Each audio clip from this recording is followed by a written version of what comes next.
Hello everyone, I'm Dr. David Perlmutter. Welcome again to the Empowering Neurologist.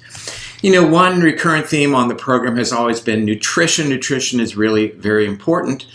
Seems to be underrated, but we emphasize nutrition, especially the types of food that we eat in terms of their quality.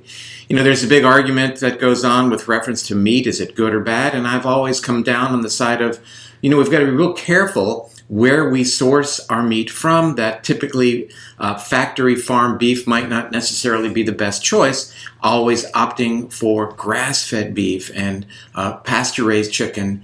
That said, ButcherBox is an organization that actually delivers these high-quality meats to you, and I thought it would be interesting to interview the founder and CEO of ButcherBox, Mike Salguero. He is, in fact, the CEO of this organization, and this is the first delivery service that is dedicating to providing 100% natural grass-fed beef, organic chicken, and heritage pork to its consumers and customers.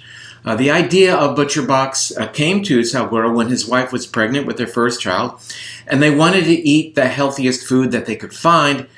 He, I think, had difficulty finding 100% grass-fed beef, so he launched ButcherBox way back in September 2015, and now this nationwide program delivers organic meats directly to consumers' doors through a simple monthly prescription plan. All of the products that ButcherBox produces and ships are humanely raised, free of antibiotics, hormones, and GMOs. All the right boxes got ticked that we think are important. And the real mission of the company is to make these organic meats available to everyone. Since taking a graduate class titled Buying a Small Business at Babson College in 2009, Salguero was hooked by the entrepreneurial spirit, and obviously that helped him move forward with the creation of ButcherBox. He was previously a CEO of another organization, Customer Made, which was an online global marketplace for consumers. He's dedicated to being healthy. He is a CrossFit enthusiast. He obviously knows how to eat right. He received his master's in business administration and entrepreneurship from Babson College, and also a Bachelor of Science, a great combination, from Boston University. He lives in Cambridge with his wife and his 3 daughters. So we're going to learn what went into and what continues to go into making sure that people have access to very, very high quality beef, and how this all came about and what the future looks like for ButcherBox. So let's jump right in. So, Mike, it's great to talk to you, and I wanted to start off, if we could, with ButcherBox, which is now a thing that's gained a lot of popularity. Everybody's talking about your company, and with good reason. But walk us through how this all got started and the perceived need that you then decided you would fill. Yeah, sure. So great to be here. So my wife and I were trying to clean up our diet. My wife was pregnant with our first child. So we started looking at things like the Dirty Dozen, Whole30. We did elimination diets, and pretty much all of those, everything we looked at was recommending that we try a diet of grass-fed beef. So we started looking for grass-fed beef, and it turned out in our area, which is Boston, Massachusetts, it was pretty hard to find. So we ended up working with a farmer and buying a quarter share of meat. A quarter share of meat is about a trash bag or 2 trash bags full of meat. You bought a quarter of a cow. Okay, sorry, that's what I meant. A quarter of a cow, yeah, a quarter share. And yeah, not very convenient, especially when you live in a small apartment in Boston, to have 2 big trash bags full of meat. So what I ended up doing was I handed out a whole bunch of steaks to my friends. And 6 months later, I decided to get another shipment, and this time I got more because I had other friends who were like, "Give me some if you get that again." And the final time I did it, I actually got a whole cow and split it up amongst a whole bunch of friends, and sold these shares to other people. And in that process was just one of the guys was like, "Yeah, it would be great if I could just get this delivered to my house instead of having to pick up a big trash bag full of meat." I was like, "Ah, that's pretty interesting. I'm going to go explore that." So it took a long time to put the pieces together. It's very hard to find 100% grass-fed beef, certainly at large quantities, and then doing frozen fulfillment and shipping to the customer. All that stuff needed to be figured out from the ground up. But we basically, I spent about 9 months to a year trying to figure out what to do and how to do it. And then we launched a Kickstarter campaign in September of 2015. And we went out to raise $25,000 to do pre-orders of $25,000, and we ended up doing about $215,000. So right away we were like, oh wow, we struck a nerve. You bet. Yeah, clearly people want this. Clearly people are excited about being able to get grass-fed beef to their door. We also got a lot of feedback from customers that the amount of beef that we would be sending them was too much. So we moved from just beef into chicken and pork, because what we found was people have the same issues across all types of proteins, not being able to find a clean source of meat. And that's what we represent for thousands of families every day. The most recent stat is on any given day, over 10,000 meals are being served by ButcherBox across the country, which is... Well, one of the things I've always asked is, where do we get this stuff? Dr. Perlmutter, you're talking about grass-fed beef, and we'll talk in a little bit about why it's so important, but where do you get it? And truthfully, there are certainly a lot of places in America that are food deserts where you can't get exactly what it is that you are talking about. So what an amazing thing that you're doing. And, as you know, I've gotten a couple boxes as well, and It's breathtaking. It's really wonderful, and I commend you for it. We're going to show a little video right now, and I wonder if you can just talk to us while it shows about where this is coming from, the importance of grass-fed, what the cows are treated like, the cattle, etc.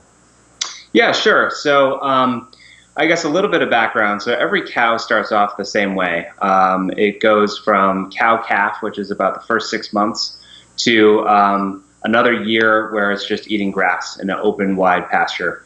And then that's where things change. So 98% of the beef consumed in the United States is from a cow that then went to a feedlot and was fed a diet of corn and grains and other things that are pretty foreign to a typical cow's diet.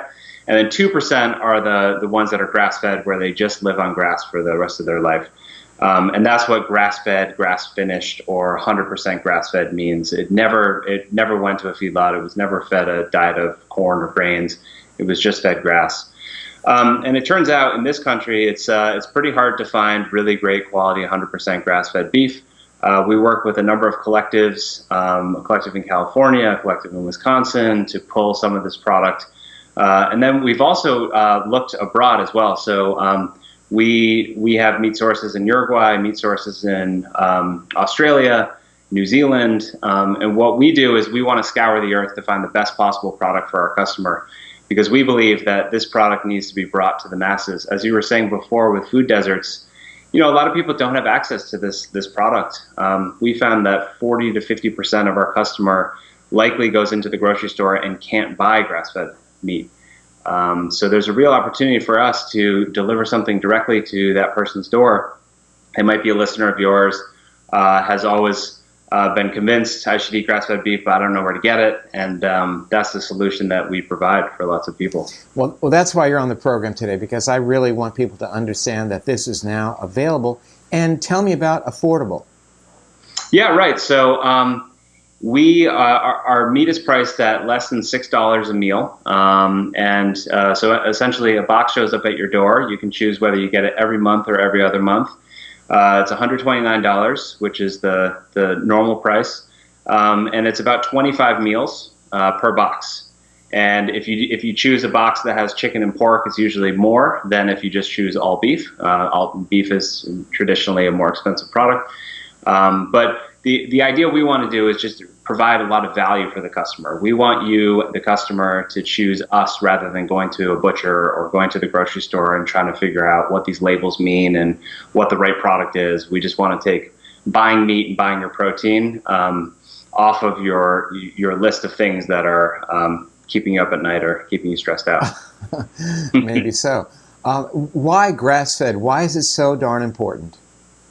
Yeah, so there's a lot of dietary benefits, which you have talked about extensively. It's also much better for the cow. What we like to talk about is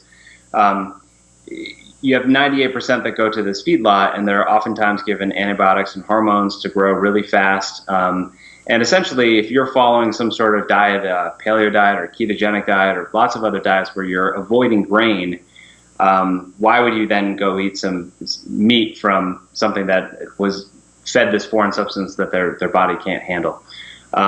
Grass-fed is better for the cow, better for the environment, and better for you, the person eating it. And there are countries, certainly in Europe, certainly in Australia, and parts of Asia, where grass-fed is really the only thing that they eat. They don't really eat corn-fed, this industrial corn-fed cattle that we do in the U.S., and we're out to change that. Well, people think this idea of grass-fed is something relatively new. I mean, it's truly how people have been eating for about 3 million years. Right. And it's, that's what we've always done. And there's no alchemy. I've often told consumers that there's nothing magic happening when you feed a cow garbage and expect it to make something, spin it into gold. That when, cows are fed glyphosate-sprayed corn and soy and who knows what else, that this changes their bodies. When we eat that meat, it's not good for us. It has higher levels of omega-6. It's pro-inflammatory. Not to mention, but I love when people say not to mention, then they mention something. Not to mention, which I'll mention, the antibiotics that continue to be used despite some recent federal guidelines. So you're doing an amazing job. And how's the future looking for you? Yeah, so I mean, the thing that keeps driving me is the fact that the stat that 40 to 50% of our customers can't get this product, and our vision is grass-fed beef everywhere. So our vision is to be able to provide clean meat to thousands and thousands of families across the United States, and then eventually Canada, and who knows from there. But there's a lot of education that's needed. Guys like you are doing a great job, but a lot of education for the customer to understand why grass-fed matters. And then it's really just helping people to access the product. A lot of people are convinced but don't know where to go, and ButcherBox can be that source. Well, sometimes I am challenged, and I think it's a good thing, by people saying, well, there's literature and books written, the China study by Dr. Campbell, for example, that say we shouldn't eat meat. And Right. I think, to be fair, do I agree with Dr. Campbell? Yeah, I do. I think that the meat that people ate that were then part of the research that he quoted was not going to be good for you, and I would absolutely avoid it. By and large, eating meat is not a good thing to do because of the quality and the threat that it represents to our health. But this is really getting back to giving the human body what it has been eating for a long, long time. So, that said, the two things I want to say to you. First of all, congratulations on some amazing success. I mean, it's a real case study in entrepreneurship that you really go to the top of the class. And also thank you, because I think personally I'm grateful for what you're doing, but thank you for what you're doing in terms of everybody and their access to a food that's really good for them. So you're doing a really great thing. So kudos to you. Yeah, I appreciate that. Yeah, and we deal with lots of different customers. We have some customers who are super heavy meat eaters who eat a lot of it. And then we have people who might be eating meat 2 or 3 times a week, and they want to make sure that it's the highest quality possible. So our service runs the gamut, and we serve all types of audiences, which has really been exciting to build. Well, terrific. I hope I get to run into you at some of these Paleo FXs or who knows where, but I really appreciate your time, and I'm certain that our viewers are going to be really interested in what you're doing. So thank you. Yeah, thank you. I appreciate it. Okay, we'll talk soon. Okay. Well, I think you'll agree it's an interesting story of entrepreneurship and also being focused on filling a very, very important need. Again, we are often asked about resources. Where do you get organic grass-fed beef, for example, if it's not available in your local grocery store? And now we see the emergence of a really wonderful online available subscription service nationwide, ButcherBox, to deliver this right to your door. So we have information here. There's a link to get to ButcherBox and learn more about it. And really very cool that a guy like this is making a difference, making the right kind of food available for everyone. So I hope you enjoyed the program today. I think it was really enlightening. Thanks for joining us. I'm Dr. David Perlmutter.